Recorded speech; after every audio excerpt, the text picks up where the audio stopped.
दिवस झालं मला पण ही होम रेमेडी ना अप्लाय करायची होती, पण वेळच मिळत नव्हता. आज वेळ होता म्हणून म्हटलं तर अप्लाय करून घ्यावी. आणि बघा आता रिझल्ट कसा दिसतोय. 10 मिनटं वेट केलं अप्लाय केल्यानंतरनं आणि चेहरा धुवून घेतला चांगला. मला असं वाटतंय 4-5 वेळा अप्लाय केल्यानंतर याचा काहीतरी रिझल्ट चांगला असेल. एका वेळेस तर लगेच मिळणार नाही बघायला. आज मला ना ह्या महिन्यातलं सगळ्यात महत्त्वाचं काम करायला रविवार पेठमध्ये जायचं होतं, कारण गणपती बाप्पा येतोय आणि आम्ही त्यात अजून बुक पण केला नव्हता. म्हणून म्हटलं चला आज वेळ आहे तर आज ते पण करून घेऊ का. आज रविवार पेठमध्ये गेले आणि आमचा नेहमीप्रमाणे दगडूशेठ आम्हाला बुक करायचा आहे, कारण आम्हाला धार्जिन नाही दुसरा गणपती.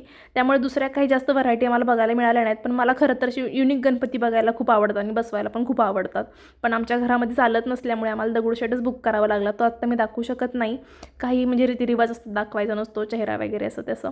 त्यामुळे मग गणपती बाप्पा बुक केला. मी, अभिषेक आणि बाबा आम्ही सगळेजण गेलो होतो. त्यानंतर एक कॉस्मेटिकच्या शॉपमध्ये गेले. लिपस्टिकचा शेड घ्यायचा होता, त्यासाठी तिने माझ्या हातावरती एवढे कलर सगळे शेड अप्लाय करून दिले की नंतर ते कलरच निघत नव्हते. आणि असा होता माझा आजचा दिवस. बोलू पुढच्या ब्लॉगमध्ये. Bye bye.